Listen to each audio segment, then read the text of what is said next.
So what's happening now, why there is such a great interest, and exactly as you said, I was amazed at how many people were in Egypt when we were there. But the interest now is at an all-time high. Why? Because the ancient wisdom is now coming forward. We're coming to the end of this cycle where people have to wake up. Love is all you need. It's true. The universe was created in love. That is consciousness. And consciousness has no beginning and no end. I became aware that I am not the body. That's the whole idea of initiation. That's the whole idea what the sites were all about, to realize you are more than just the body.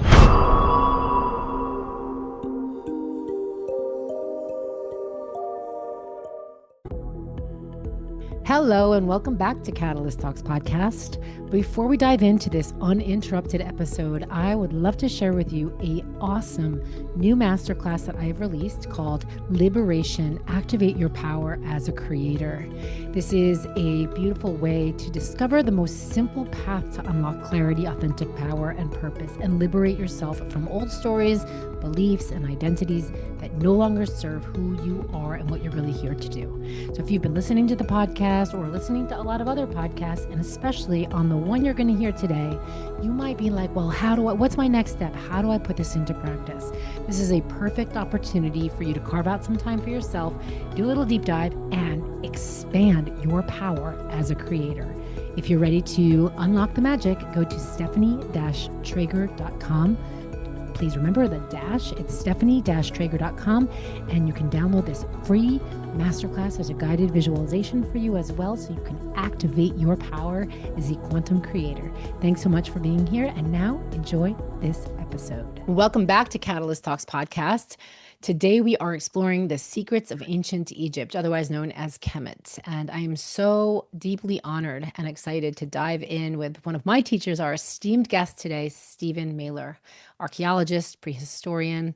And like so many, Stephen's fascination with Egypt began at a young age. He was 8, and that has guided his educational and spiritual work his whole life. He is one of those rare ones who took that interest and dove all in. He holds sciences and is trained as a field archaeologist and prehistorian. And for almost 16 years, he was a student, disciple, and close friend of Egyptian-born Egyptologist and indigenous wisdom keeper Abd'El Hakim Awyan, otherwise known as Hakim, and you will probably hear him mentioned a lot today. Stephen wrote a few books, and they include The Land of Osiris and From Light into Darkness: The Evolution of Religion in Ancient Egypt, based on his work and collaboration with Hakim and his over 45 years of research in this area. He's also researched the phenomenon of ancient crystal skulls for many decades and has written a book on the subject with David Hatcher Childress, The Crystal Skulls: Astonishing Portals to Man's Past. You will find the bio for Stephen Mehler in our show notes, and where you can connect with him at catalysttalks.com. And we're going deep today, everybody, on all things ancient Egypt. A deep passion is a strange word, but deep something importance to me and so many of us at this time, and why it's so important to open these gates for humanity and Mother Earth at this time. All right, so welcome, Stephen. Thank you for being here.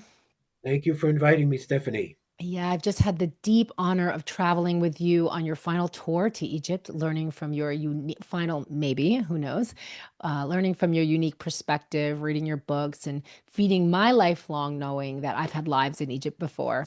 So your scientific background, I think, and decades, right? Like your whole life of commitment to uncovering secrets of Egypt and what is there for us right now.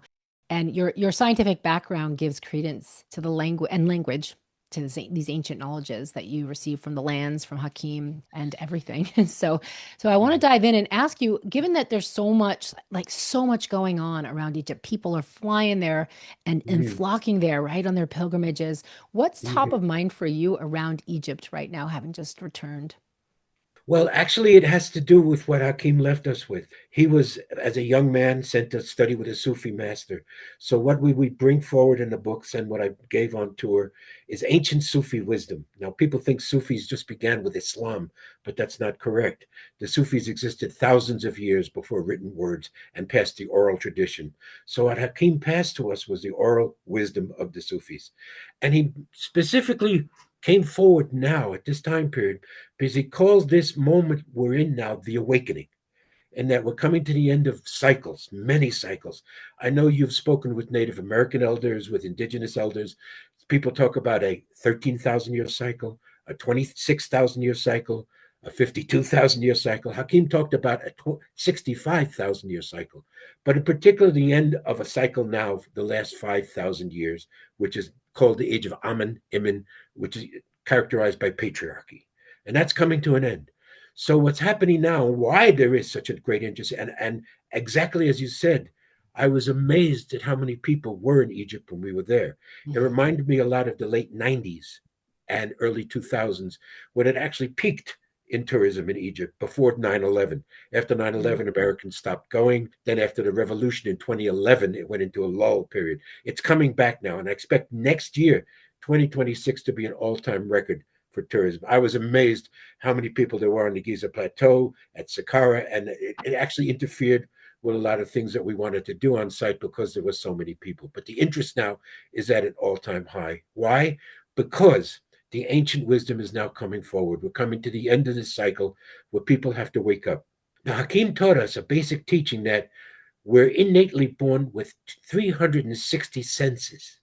180 we label feminine, 180 we label masculine. And he would say, and I played a clip for you that you got to see of him speaking about it. He would say to people, if you think you only have five senses, he'd say, I don't mean to be insulting, but you are crippled. We have more than we've ever been taught. And this is what you talked about, the sciences, and I have an interest in all the sciences, particularly in fields of paleontology, which discuss who we are, where we are, how we came from, and even astrophysics, which is now a whole revolution in the beginning of everything. Everything now. We have been taught for years this ridiculous idea of a big bang. Hakim never believed in it. I never believed in it. All of a sudden, just a great explosion, that everything comes from nothing. No.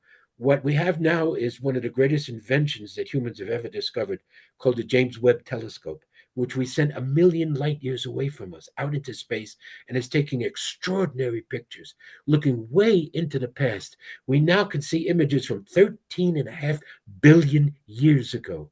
And we're supposed to see remnants of this Big Bang, gas clouds, great remnants of it. No, what we're seeing is already formed giant galaxies and remnants now, which even people who have won Nobel Prizes in astrophysics are now throwing out everything they ever learned and saying, what we are seeing now is the remnants of a previous universe that birthed our universe, which is a matriarchal way of understanding, which is what matriarchy is taught.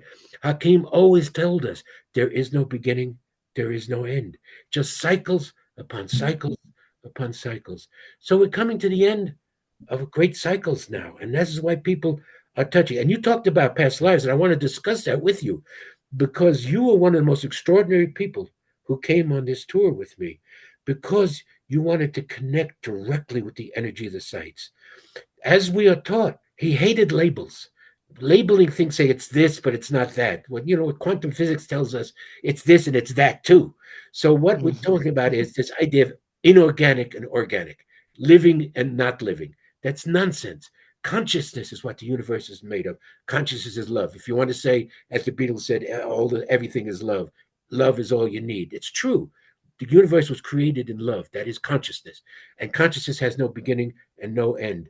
So what we're seeing now, and what the ancient Khemetians, we call them Khemetians, not Egyptians, knew, is that everything has consciousness. Not just humans, not just primates, not just mammals, not just reptiles and amphibians, et cetera, fish, birds, but even rocks. And which I noticed about you, extraordinarily for you because the path you're on, most of the people on the tour, is you wanted to connect directly with the energy of the sites. And so you laid on the stone.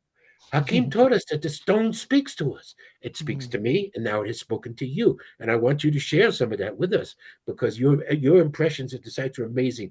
But I constantly was watching you at the sites, and you'd lean against the stone, and you touched the stone, and you even curled up in a alabaster basin at Abu Judab in a fetal position, like you were being rebirthed by the stone itself, the alabaster, which is over 10,000 years old. And you were receiving energy. I don't even know if you can articulate it in words, but if you can, I'd love to hear it. You actually were connecting with the stone itself because they chose the stone for its particular qualities, crystal, its energy, its vibration. That's why they used the heart, which even scientists, particularly Egyptologists, cannot explain today, how they were able to do things in the hardest stones, which is called igneous rock, which comes from volcanoes, basalt, diorite, granite, and alabaster, which is called African crystal, because of the crystal that's in the stone is what gives it its energy, and the stone speaks to them, and they spoke. That's why they used this particular stone, and the stone spoke to Hakim. Hakim was asked in a video that I played for you, by a woman way back in 1992. It's now 33 years ago that I first went to Egypt. He said, Hakim, we were at the museum, and what we call the gods and goddesses, which are the netters. They're not gods and goddesses, they're mislabeled. They are aspects of consciousness, they are energies, they are sources of nature. That's what they are, and they degenerated into being gods and goddesses. But she said to him, the netters speak to us. Did they speak to you? He said, of course. Of course. And the Mm. stone spoke to him. The stone speaks to me. And it spoke to you. You always were leaning against the granite. You were leaning against the stone at every site. You wanted to connect with the energy of the sites. So what did you get, girl? I'd like to hear it. Well, I first want to give context for listeners who might have zero awareness. People might not know what Kemet is, or Kemet was the even. Black Land. It's written as glyphs, it's just KMT because vowels were sacred. It's the same in Hebrew. If you see very ancient Hebrew texts, there are no vowels. The vowel points were put in later so we could pronounce it. So vowels were sacred to be chanted. So it comes as KMT. Kemet, it meant the Black Land, the Mm, soil that the Nile she deposits every July 26th, called the dog days of summer because of Sirius. And it would flood the Nile with this nutrients of black soil, and that's how they could plant their agriculture. So they called it. It had many different names. what did you mean by because of The Sirius? star I'm gonna. system Sirius was considered Mhm. a homeland of the ancient Khemetians. They were very Mm, connected to Sirius. The first calendars they used were based on the movement of Sirius, not our sun. They had 3 or 4 different calendars they used simultaneously. So Sirius rises before the sun around July 26th, which is the age of Leo, which is a sign of Leo. And then people would see it rising before the sun, and Sirius was very important. The Sphinx, as she was originally created, faced the rising of Sirius before the sun at dawn, and in the morning mm, at rising. wow. So Sirius was very important to them. So they called it Kemet. So that's why what Hakim and I developed the discipline of chemetology, as opposed to what is the academic field of Egyptology, which we labeled as Greco-Roman mythology. It was not Mm, the indigenous teachings that the Sufis were teaching. The Sufis taught Hakim when he was 6 years old that there was a previously highly advanced civilization before the so-called dynasties, which is what Egyptology is, the dynasties, the Old Kingdom, the Middle Kingdom, the New Kingdom, the Ptolemaic, etc. People who study it will know what I'm talking about.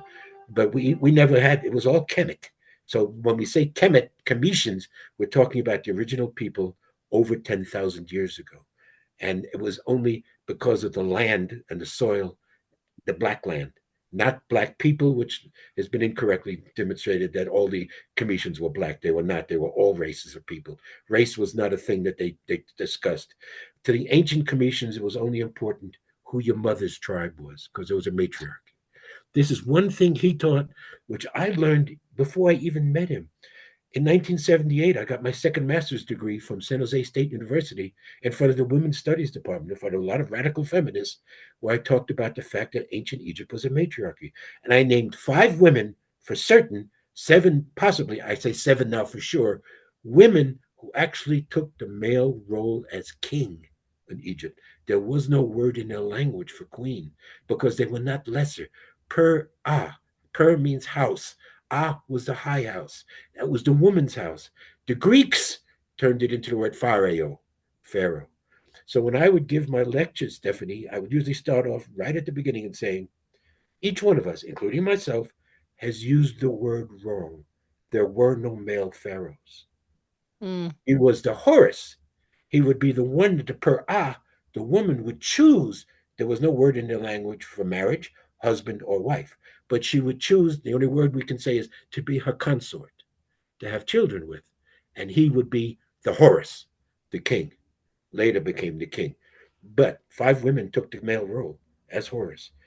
Famous ones like Hatshepsut, like, and of course the most famous is Cleopatra.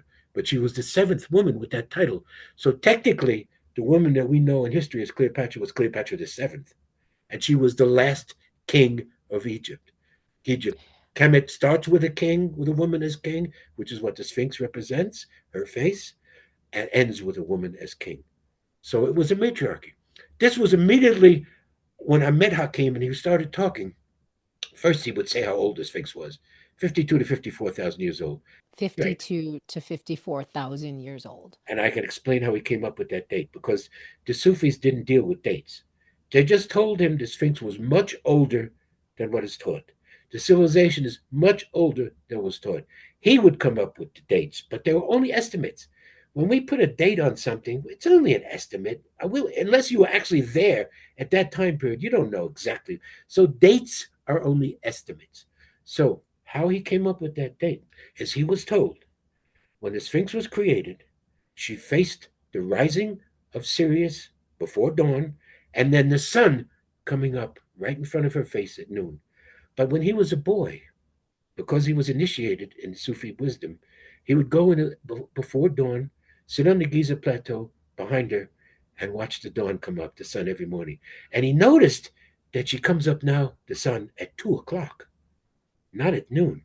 So he calculated that was 2 precessional years, which the Khemetians called the Great Year, which a lot What of is a people talk about. precessional year? 26,000 years is our precession. Mm. 26,000 times 2 is 52,000 years. And So he would say, what is a precession? from when we go all around the 12 signs of the zodiac, Mm. from Aries all the way through, coming back through Pisces, Aquarius, back to Aries, takes 26,000 years. That's about 2,150 years or something Exactly. per. Every Yeah. sign is 2,160 years. The sun is now moving into Aquarius, coming out of Pisces. Mm. So, yeah. So that's how he came up with the date. And he would just say that nonchalantly. She's 52, 54,000 years old. And no one had ever said that. That was Mm. not mentioned anywhere. So it took me all those years. Now we know from scientists like Dr. Robert Schoch, geologists who have studied the Sphinx, and know that the erosion around the Sphinx is from water, not from wind and sand. So she couldn't be just 4,500 years old because it hasn't rained significantly on the Giza Plateau in 12,000 years. So she has to be older than that. Now, I gave a whole presentation. You might have been wandering away. I don't know if you heard it. I talked about the Yeah. fact that there is now a geological marker according to the field of paleoclimatology. We know 30,000 years ago there was significant rainfall in northern Africa, not just for a flash flood, not just a sudden rainstorm, but rain beating down for hundreds, if not thousands of years. So Wow. she has to be older than that, older than Mm. 30,000 years. So now, and again, I, I always lean towards science because science was my love. I love science. So now I have evidence from Egyptologists. They yet cannot mention their name. I cannot mention their name publicly because they would get in trouble. As you know, sometimes when you speak the truth, you get in trouble these days when academia doesn't want to let them know what they know. But again, I have someone who's a source, a great source, has told me he has seen actual physical evidence that civilization goes back in Kemet over 40,000 years. So we're now coming back to Hakim's dates. So that's why he Mm. talks about a 65,000 year cycle from Okay. what we call in the first book that you have, Land of Osiris. We talk about 5 ages: the age of Kheper, which is dawn; the age of Ra, which is noon; the age of Un, which is the sun in the afternoon sky; the age of Aten, which is the sun fullest; and the age of Ammon, which is night, darkness, hidden, separation. So I would give a lecture and I'd say to people, this is old time. People are much more hip now. But in the early days, I would say to people, well, what phase of the sun do you think we're in now? Everybody, oh, we're in Aten. We're in the highest stage. We humans Yeah. today are the highest thing that's ever been on the planet. I would say, wrong. Thanks for playing. No, we are in the age of Ammon for the last 5,000 years. Things The are hidden, darkness. us and them, separation, Hmm. duality, Yeah. male and female, where the Commissions didn't differentiate between male and female. And they considered women not to be equal, but to be superior than Well, if they men. didn't differentiate, how were women superior? because they could give birth, Mm, because of your womb. Look at the words that we yeah. use in patriarchy. There's man and there's man with a womb. Womb Yeah. man. Yeah. Womb man is where the word woman comes from. Man with Yeah. a womb. Now, why should that be lesser than? No, the secret, girl, is your power is your womb. And it doesn't make a difference whether you've had a hysterectomy or not. You still have the power. And every woman, whether she gives birth or not, has that power. The power is your womb. And they recognize that. So oftentimes men would say to me, well, does that mean that men were lesser than? That women were considered superior? No. Again, there was a divine feminine and there was the divine masculine. Every male knew his place. But again, from my studies of prehistory, there's no doubt that women knew hundreds of thousands of years ago. And Homo sapiens, we are that old. We're hundreds of thousands of years old. Women knew that the sexual act would enable them to have a baby. Men didn't know that. Men didn't know that for thousands and thousands of years. Women knew that they created life from within themselves. Men had to create from without. It wasn't until later that men realized, oh, we have a role in that. When we make love to a woman, she can have a baby. And oh, we're involved in that. But men were not lesser in Kemet. They Yeah. knew their role as men, as male, as Horus, as a leader, as king. So matriarchy was not the same as patriarchy is today, where women have been lesser than. Mm. Yeah, well, you've just put so much information, wisdom and information here that I think for people to really digest this, I wanna reflect. Go I ahead. think it's so important. You were talking about that alabaster like wheel thing that I found, the gear that I was sitting in, and Yes. Curled up and it like in a womb. yeah, and it's all if right, there's the connection You're from what almost you in a were just fetal talking position. about. Yeah. The thing is that when we think about these epochs, these years, these cycles, these great horizons, and you were talking about the different zodiacs, you're talking about the different that we're in the age of darkness. There's the sun rising, there's the middle of the Five day, stages of the sun. Right. the five stages of the sun. And so what I wanna kind of interpret is that there's like if we really live, and I talk about this a lot on the show, and we explore various ways where this plays out, and it's so beautiful what you're saying, that we live in a holographic universe, and Right. the state as you're talking about the stages of the sun, we could think about the day, and that applies to a month, that applies to a year, it applies to these the long calendar, right, these long And cycles, stages of consciousness and and state stages of our consciousness. and stages of consciousness. And so one of the things, the reason why I brought up that wheel, that alabaster gear, is it's like it's a perception. It is all about perception. So if someone's listening right now and working on like putting these pieces of information into a gear, for example, like putting these pieces of information into like a logical way of making sense. We cannot make sense of 50,000 years ago with our perception of reality now.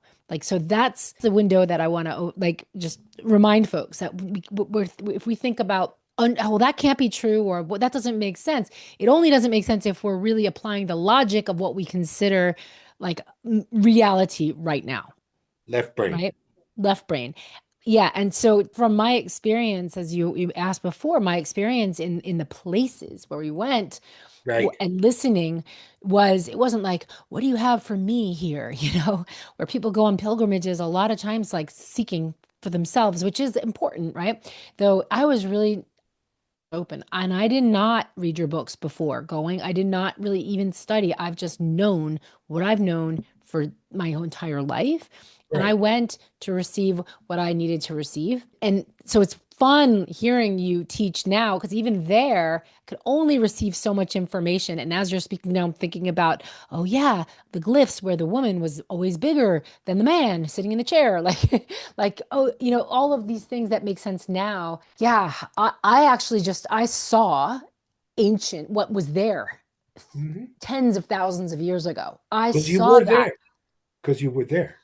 That's the Or point. the information, the living information in these Exactly. places, the stones were showing me that. This is why I tried to do it, but this Hakim would teach from both sides of the brain. Okay, What I teach us what about we're, that. what we're talking about now, I'm throwing out left brain information, and you're right. There's Yeah. so much information, but the point was, and you helped us do that because you would come to me and say, Stephen, we need to ground before we go to the sites. And this is why I tried to bring in the meditations, because that's what Hakim would do. He'd say, this is what this glyph means. This is what this netter means. This is what this site means. But now let's meditate, because Hakim always said to me, the most important thing he learned from his Sufi master was to meditate. Not the information, not the left brain knowledge, but to learn to connect at the sites with the energy. As you said, let the energy speak to you. Let the stone speak to you. Let the net, you go to Phila, you let Isis speak to you. Isis wakens Isis within us, because even men have Isis within them. At Dendara, even men have Hathor within them. It's to open to that energy. And that's why I tried to do that. It was hard for me to really accomplish what I wanted to do, because our group was so large to begin with. I usually only like that 20, 25 people, but for other reasons, we had a larger group. I mean, some people go with 60 people. I can't imagine doing that, because you cannot connect with people with that larger group. And so I tried to do these meditations the way Hakim taught us. Let the, I am the light, and let the energy of the site speak to you directly. Get the information directly, bypass the left brain, have the right brain experience. And that's what you did intuitively, because from the first day you were there, you went off by yourself. You wanted to go and experience the sites, connect with the energy, because that's what your guides were telling you. And this is why I say to you, I wanted to discuss with you this whole idea of past lives, because this is what's coming through now to amazing amount of research that's being done. We are the sum total of every ancestor who's lived through us, from our mother's side to our father's side.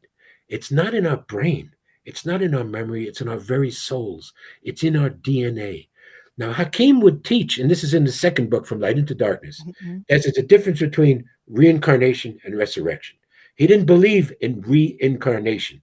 He said, now, the atmosphere, the environment, always determines what's taught. Now, in India, where it's hot and humid and moist, you can't protect the body. As he would say, it would get stinky. It would degenerate. So they burn the body. They say you don't need the body, but you're going to come back to a new one. We'll come back and have a new one for you. You will reincarnate. He said that wasn't what was taught in Africa. In Africa, because they could preserve the body, they taught resurrection, which is what Jesus taught, because he was a Khemetian, that you will come back to that same body. Of course, it was a game. It was a part of a ploy. The original occupation was not prostitution. It was funerary priest. They created, I showed a clip to you of this great teacher from Canada, Satyan Raja, asked Hakim, where does the idea of death come from? And immediately he would say, from those who would make benefit. That's my whole second book in one sentence. They created the idea of death, that you're going to come back to this body. No, the idea is you're going to be resurrected through your DNA, because your DNA. So he would not talk about being reincarnated. People would come to him and say, oh, I was Nefertiti. Oh, I was Ramses II. And he would say, yeah, but it's most important who you are now. He would dismiss that. Believe me, when I was involved with the Rosicrucian Order, we had 5 women on record who came in and said, I was Nefertiti. And I would joke and say, well, 4 of them must be wrong. So wait, what you're saying is that, so Hakim also taught, right? There is no death. It's there was no word in their language. There was no word in their language for death. It was going to the west, westing, because that's where the sun went down. I'm right, and the sun. So went he down would talk and about, but he would talk about past life cycles. Like he would say in his house, I have been in this place right in front of the Sphinx many past life cycles, not as Hakim. In other words, I was never Stephen before. You were never Stephanie before, but you are the sum total of all the people that are in your line through your mother and through your father. And so, yes, you were at the sites. I knew that because I told you beforehand, as I told a lot of other women in our group, when you went to Dendara, you would remember being there. I remember. And you went into the crypts and you remembered that you were there before. Not as Stephanie, but yes, as a priestess of Hathor. Absolutely. Yeah, so let's go there for a moment. What I experienced in Dendara was, and also at Saqqara and at the underground, I won't even mess up the name, that underground tunnel.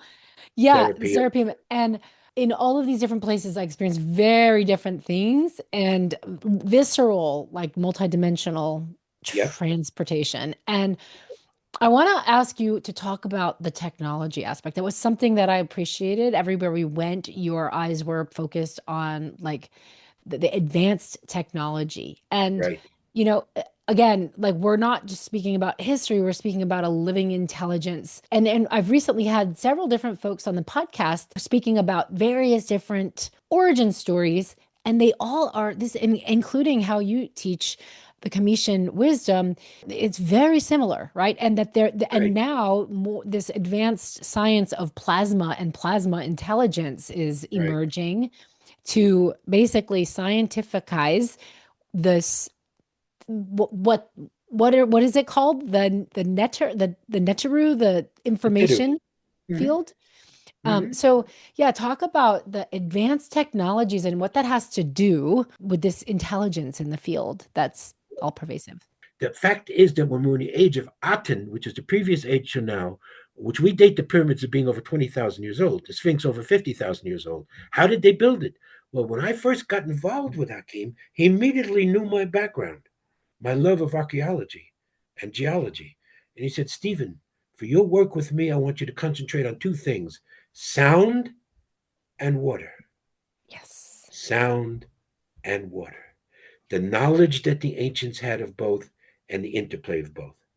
So there are many people now, even famous people, even people in this so-called alternative field, who come on and say on podcasts like this, nobody knows how the pyramids were built. Well, wrong. We know how the pyramids were built because Hakim taught us by the use of sound. Mm. This is why it was so important to tone at the sites, to produce the energy of sound, because they used sound to create anti-gravity fields. Now we'll go left brain. Yes. How did they do it? They What is an created anti-grav? anti-gravity fields, which means there's no mass, there's no volume, there's no weight. So you can take a block of stone, which we can measure today, weigh as 5,500 to 1,000 tons, and a child could lift it with a pinky, put it into place. That's how the pyramids were built, by the use of sound that's anti-gravity fields. And what are the pyramids? I would refer people to person who was a former colleague. I still recommend his books, named Christopher Dunn, a British We're done. engineer who came to the United States and wrote a book in 1997, published in 1998, called The Giza Power Plant, which he back engineered the Great Pyramid. I was the first one to read the first draft of the book and to comment on it. So did Hakim. He praised it highly. But it's strictly from a left brain understanding from an engineer that the Great Pyramid was not a tomb. That's the least of the theories that make any sense. It was a free energy device to produce energy. And what did they use to produce the energy? The other aspect, water. Water created the energy with solar power that produced free energy. So Nikola Tesla did not invent the idea of free energy, he just rediscovered it. So you're dealing with a civilization that was bathed in infrasound. Infrasound means you don't hear it normally with Infrasound. your auditory range, but you feel it. That's the point. You felt it in the Mm. Great Pyramid. I'm sure you did, because it's still vibrating in infrasound. Even though it shut down as a machine when there was a cataclysmic event, again, that's in Land of Osiris, happened around 11,500 years ago. A great, either, it's all different theories, whether it was a comet, meteor, or solar flares, as Dr. Robert Schott believes. Something struck our planet at that time and ended the great ancient civilizations. The Great Pyramid ended its role as a machine, then became a temple of initiation, which is what the Rosicrucians teach, which is in my second book. It became a temple of initiation, never was the tomb. Never did the mystery schools ever say the Great Okay, Pyramid was a tomb. so let's just go a little deeper there because it was so adorable. I was with my nephews last week and I was telling them and showing them pictures and the videos of us, Oh, and beautiful. because I had your book, The Land of Osiris, there, and they are learning, they're young and they're learning, oh, there is it in a tomb. And I was explaining everything that you're saying, and they're so young, they're asking really beautiful questions because The young ones they're that are coming in now are highly Mhm. advanced. They're Highly highly advanced. advanced, yet they also have less assumptions, right? They're not Right, so their question, well, what's free energy? Well, so how did it work? What did right, it do? Why did right. people need it? Did they plug something? Did it give them electricity to plug in their car? You know? So Exactly. This is a give us a primary question that I was asked by George Norrie on Coast to Coast Radio in the early 2000s. Well, yeah, Stephen, what did they use the energy for? I said, well, okay. George, what do we use energy for? It powered their civilization. But the energy Mhm. also helped the immune systems. That's Yeah. why the original healing that was done at Saqqara, which I was trying to demonstrate, but it was so crowded at Saqqara, we couldn't do it properly. They used sound I did for it. healing. The original phones were to tone to someone, and Yeah. it would improve the energy. So it powered their civilization, whatever they wanted to use energy for healing, Mm, for creating structures. When they decided to create tombs and temples and pyramids, they used sound to create the energy. And that's what the energy created. So it was a feedback loop. The sound was used to create the machine produced sound, infrasound. So that's why there are always temples around the pyramids. The people would go into the temples. What would they go into? That's called the per ba, the house of the spirit. Per ka is the house, is the tomb, the house of the etheric body, the ego. They realize the body, the ego, that dies with the body. So that's why we don't come back. Stephanie doesn't come back as Stephanie. Stephen doesn't come back as Stephen, but we come back as another being who has our memories in our mm, DNA. Either we have children or not, and I don't, but still, it comes through my lineage, my family line. So the temples would be there as a place to go to experience the idea that you are more than the body. You know, when I first experienced that, when I took LSD by myself in 1969, I took acid by myself, which I wouldn't recommend to anyone. I later became a guide for people taking psychedelics, which you need a guide. But what happened then is I was in the Air Force during the Vietnam conflict. In our bunks, there would be a room, we'd have a basin and a mirror. When I started peaking on acid for the first time, I went and looked in the mirror and I was not there. So I immediately said, am I Dracula? There's no image there. No, I became aware that I am not the body. That's the mhm, whole idea of initiation. That's the whole idea what the sites were all about, to realize you are more than just the body. We are multifunctional, multidimensional beings. You were just in mm, Tibet. The Tibetans teach that this body is just an overcoat. Once it mhm, gets worn out, we discard it. We throw it away. And you know what the Tibetans used to originally do with the body? They would break the bones, put it on a scaffold, and let the buzzards eat the body because it wasn't important anymore. It was the spirit, which later becomes soul. In the second book, From Night into Darkness, you see how we differentiate between the word spirit and soul. I prefer spirit, so did Hakim. But the spirit is never created, never destroyed. So that yes. continues on. So the temples were where we would experience that, to know we're more Yes. than the body, to be initiated. That's what we do on these tours. We try our best to have people have an initiation, not Yeah. just the physical. This is what the glyphs mean. This is what the netter is. This is when this was built, blah, blah, blah. But experience the energy directly so that Yeah. the knowledge comes directly, which is what you were doing. Yeah, I think it's really interesting. There are some people who are absolutely clear they must get to Egypt, or they go to Egypt all the time, or they've been and that they know, right? And then there's some people who literally have no pulse to go. And it's so interesting because they have a pulse to be somewhere else. And I think Mhm. this is what I want to just open up a conversation about next is really about consciousness. I mean, we're talking about that already, but let's just go a little Mhm. deeper there. When I was I went from Tibet to Nepal, and in Nepal, my first night there was at a cremation ceremony where they were burning Mhm. bodies, and Mhm. it Mhm. was very The challenging for me guts, the actually. guts. Mhm. It was so intense going from this very unique and distinct energy in Tibet in the Himalayas, and then being in Nepal, and it was of the Jewish descent. It was just something was really hard to be around the burning bodies, like in the Yep. smoke of flesh, and then Yep. going to Egypt, and everything was about this death and rebirth, my own Right. death and rebirth, and it's just like part of that initiation.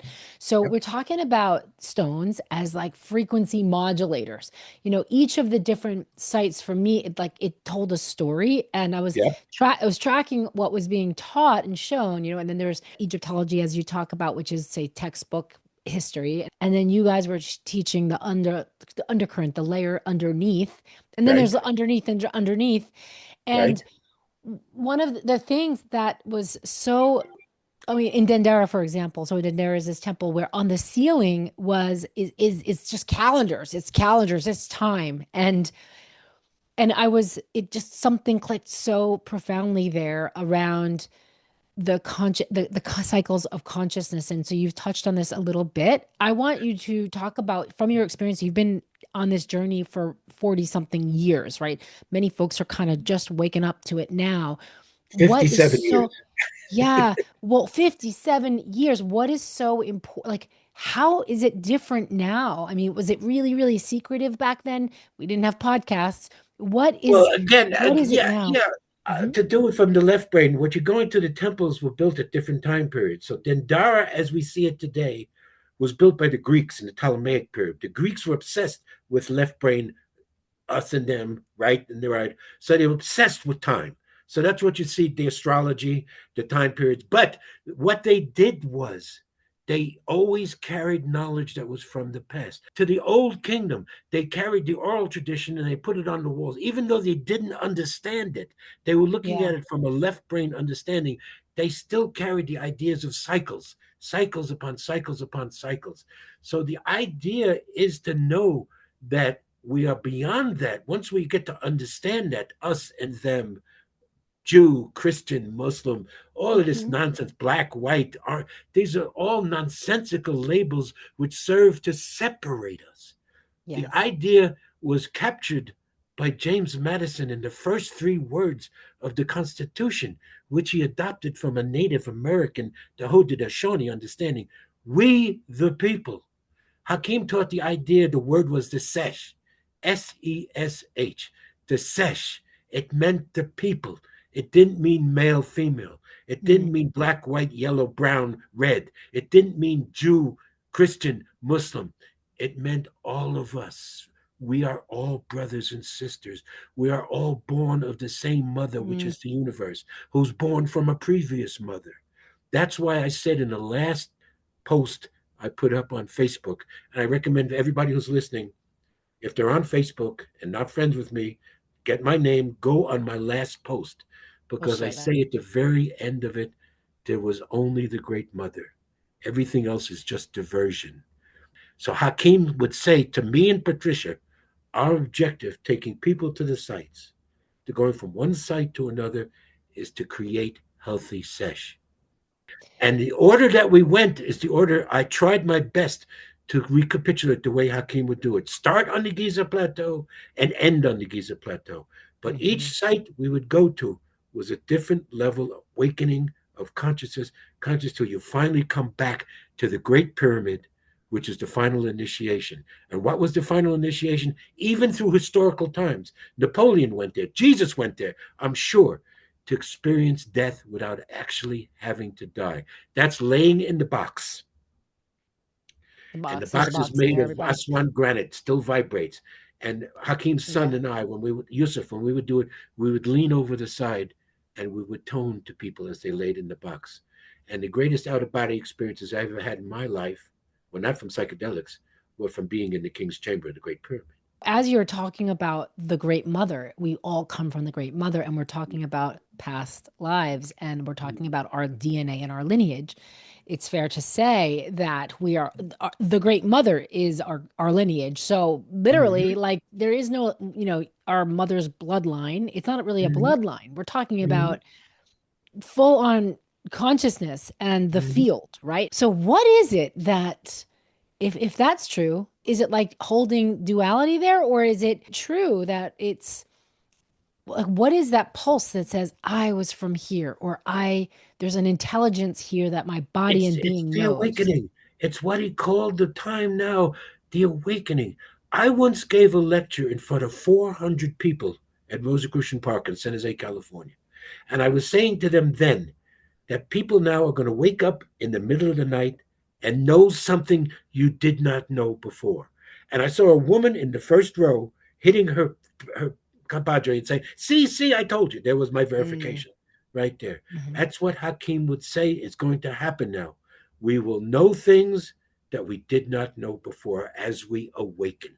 This is now awakening. This is what Khepper, the scarab beetle, represents at dawn. It's the awakening now, the birth of consciousness. We're coming out of darkness, 5,000 years. Even though the sun is out right now, even though you can look and say it's a daytime, no, we're still in the night. We're still dealing with polarity consciousness. So there's your answer right there. Because Mhm. Horus, there was two ways of knowing that the Khemetians taught: the way of Osiris, wizard, and the way of Horus. The way of Osiris, wizard, is what is taught in India. You keep reincarnating. You keep clearing your karma. You come back again with another lifetime. Clear more karma. You come back with another lifetime. No, the way of Horus is what Jesus took. You do it all in one lifetime. You go through initiations. You bring up all the nonsense that's in the subconscious. You clear it, and you become enlightened. What does enlightened mean? There's a term on the wall at Edfu, the Temple of Horus. The ancients once walked with the netters. That means, what is the most ancient symbol humans have used? The circle. No Mhm. beginning, no end. To walk with the 360 netters is circular consciousness. No beginning, no end. It's what all the masters have taught from time in beginning, and even the masters you would have met in Tibet, that enlightenment, to be in the light, means to be using all your senses. Most people today are still stuck in the five. As Hakim would say, someone would say to him, I saw a dream last night. He would say, no, you didn't. Your eyes were closed. You were sleeping. We only have the language of the five. In the 70s, and I spoke of this with Otil, a great black musician that you know you joined with. He in the 70s was a very popular expression among African Americans. I hear you, man. I hear you. But that's not to the ears. It's to a level of understanding, of knowing. Yeah. There was a great novel was written by Robert Heinlein in the 70s, the Stranger in a Strange Land, where they used the term grok, CROK. I grok you, which means I understand what you're saying. He was Oh, is ahead of that his why? time. He was ahead of his time saying that. So you will say that to someone. Someone says something, and you say, "Oh, I hear you." No, it's Yeah. not through the ears. It's through a level of consciousness. It's through we have 360 So senses. How do we turn them on? Well, you did that by going to the sites. That's by going. Why people want to go to Egypt, and it's not just Egypt. It's where you are in Tibet. It's every site in the world where indigenous people have called it a sacred site, a sacred place where they build temples, where they build things. It's every all over our planet is sacred sites. But Egypt is, I say, my prejudice, the oldest. But we go there to awaken that consciousness within ourselves and to yeah. say, to bring that sense of to awareness. So Hakim would say, how do we awaken them? Just the first thing is just to know that you have them. So I'm saying to everyone that's What are some listening, of the other senses like the that are besides the five or six senses? this it's hot door, feminine, the Oh, sacred feminine, to understand that Isis represented magic, relationships, love. Hathor was love, relationships, music, art, the sciences. It's to understand that all these things are part of us within. You can never know God up there, a white man sitting on a throne in heaven, unless you know the divinity within. That's the whole idea. It's all within us. That's what Jesus taught. That's what all great ascended masters, male and female, have ever taught these last 5,000 years. There have always been those that have come during this age of patriarchy to tell people, wake up. Stop listening to politicians. Stop listening to religious leaders. Stop listening to what they're taught in schools. Know thyself. This is what Socrates taught. This is what was on Greek temples. Know thyself. Once you find the truth within yes. yourself, that is your truth. And that is what yakini means. I know the truth, that I know that truth protects me. I Mm, am protected by the power of my positive. What is my positive? That which I have experienced. No one can mm, take that away from you. That's a protective mantra for all conditions. All conditions. yes. Let's just talk about that for a second, because fear, for example, and Ah, right, fear is a sense. It's a sense. well, Is it's that the one of lowest sense because what is the one thing, again, Sachin said Hakim, where did the idea of death come? From those that would make benefit, from those who would say to you, they were losing the senses. You see, we're falling out of the Aten, the highest stage of consciousness, and these people who later became the funerary priests, which the word is Hanut or Hanuti in their language, they would go to the food producing people, which we call farmers today, and they'd say, "Do you ever wonder what happens to this thing when we drop it?" "Well, no, I never thought about it." "Ah, tell you what, we'll take care of it for you. We'll protect it. We'll preserve it. We'll do prayers over it. You only just have to give a quarter of your harvest to the temple." And those were the first priests. They created religion. Religion was created around the fear of death. When we went to Kamumbo, we talked about the crocodile netter, Sobek. Sobek was called the digester, would digest anything. When they open up a crocodile, they can find tin cans, they can make garbage cans, they can find, a crocodile will eat anything. So the idea at Kamumbo was to lose the fear of death, to give it to Sobek, the crocodile, crawl which they underneath the ground through that tunnel, right? exactly, Yeah. exactly. And that's the final initiation in the Great Pyramid, to Hmm. die without actually physically having to die and be reborn and to realize there is no death. There was once a famous article written by the man I talk about in my second book, Dr. Harvey Spencer Lewis, who began the current cycle of the Rosicrucian Order Armark in 1913.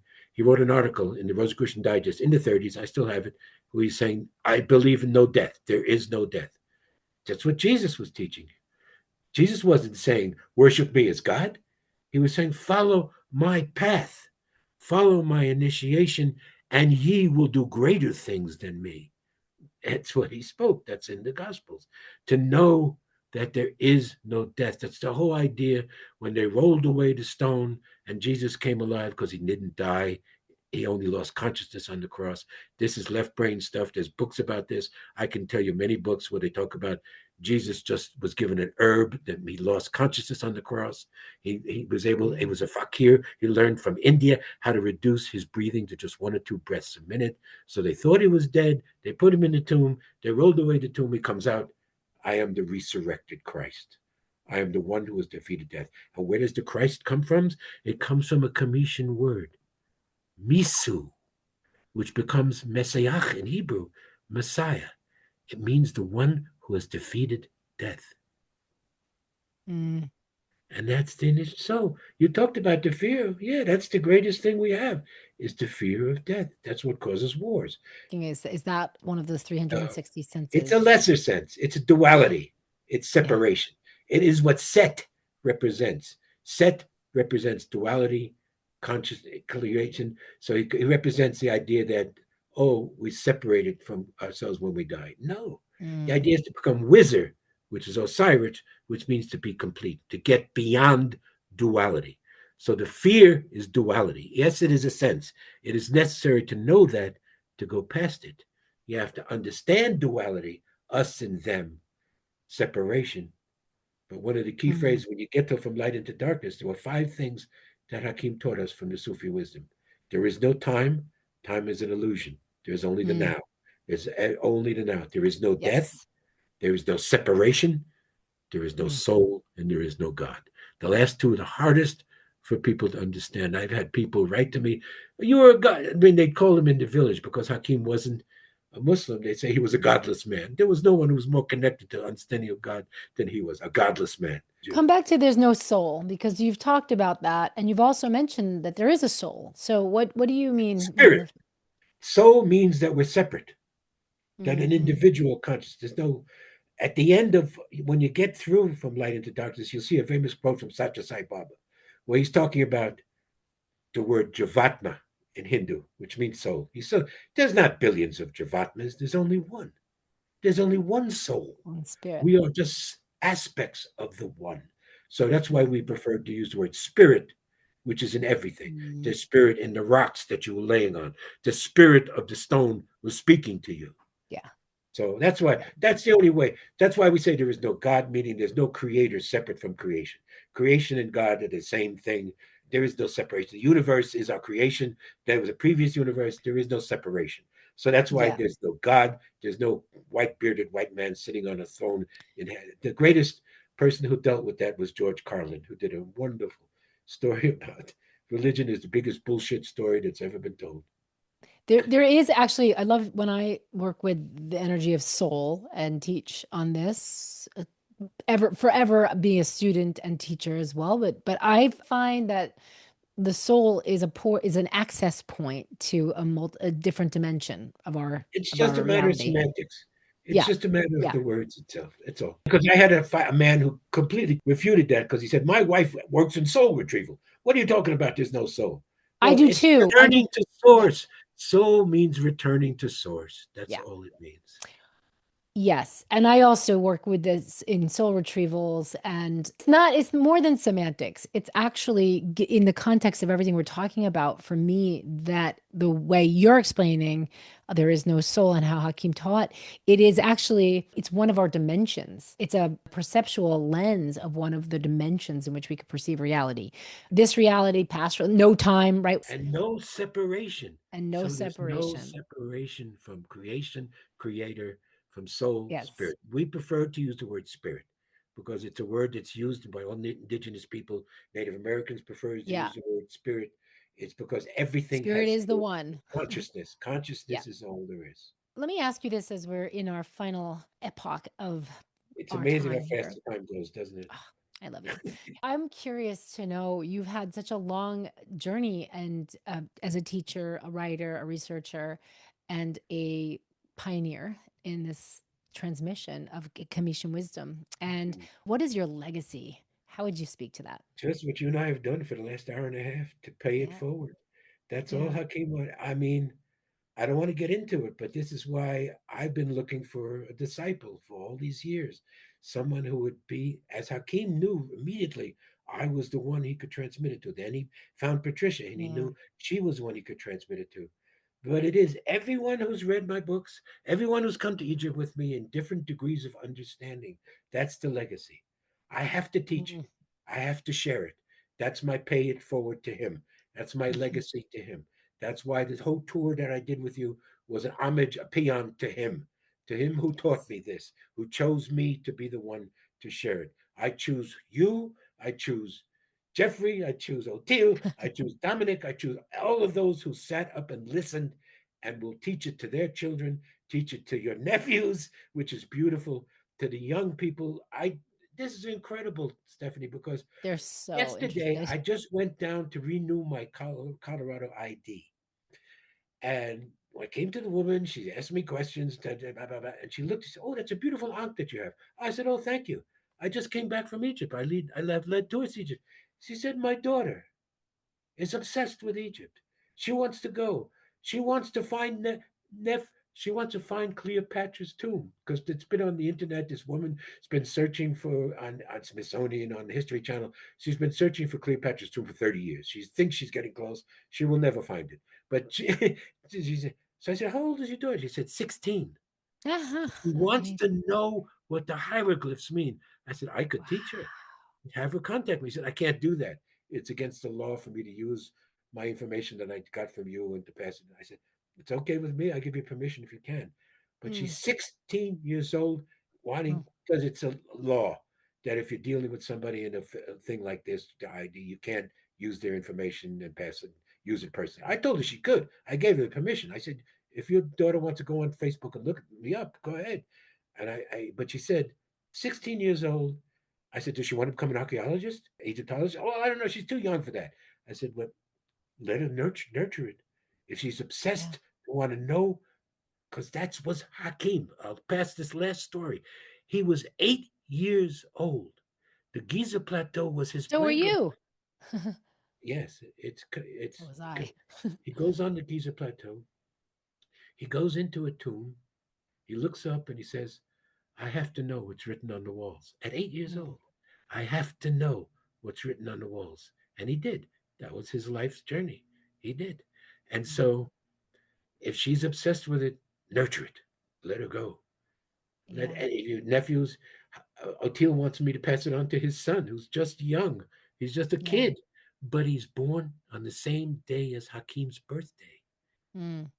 Thank But you, I don't do it Stephen. publicly anymore, except like what we're doing now, through Yeah. podcasts, through interviews. I just did a wonderful interview with a woman that will be in a conference in January doing the same thing. We did a power packed hour of Hakim's teachings.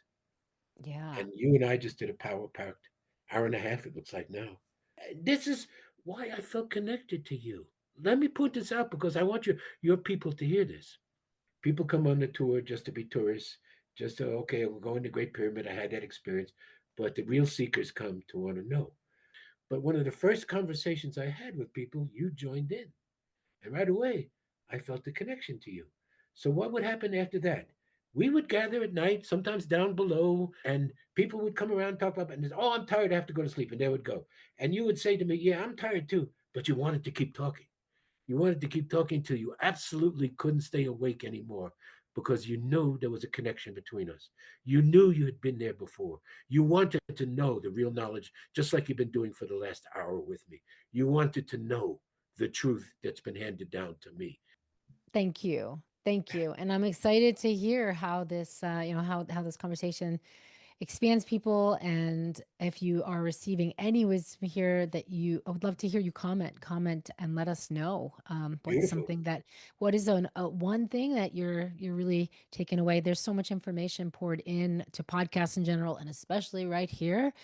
And, what is the sense? What are you sensing that you're taking away? Drop it in the comments. Let us know. We'd love to have conversations with you. And if you have any questions for Stephen, we'll share your Facebook. We'll Beautiful. share where people can Beautiful. get in touch with you and your books. And yeah, this is the most. I'm so grateful. You The had most something to important share. thing I would like to leave with your people is to know that we are more than we have taught that we are. We are Mhm. much more 100%. than we are taught than who we are. We are, and that's what we teach here. That's what we're bringing amazing wisdom keepers here to Catalyst Talks to reveal in all of the different languages and ways to show that we're saying the same thing at that highest level of truth, at that highest layer of truth. Every indigenous It's teacher saying the the same thing. same. The same. Yeah. And that's It's why I pure. tell people to join your classes that you've been advertising to your Oh, your thank your you. things because to continue to work with you because you're again Mm, the people who always get it the most are artists, healers, and teachers. And you're a teacher, of course, and a mm, healer in your way. They will, and that's why the musicians are the always one like Otil, like others who were with the group who were musicians. They're the ones who understand the importance of sound. mm, It's all about to share whatever we have. We each have a gift. We yeah. each born with a gift which comes through our DNA, and the objective is either service to self or service to others.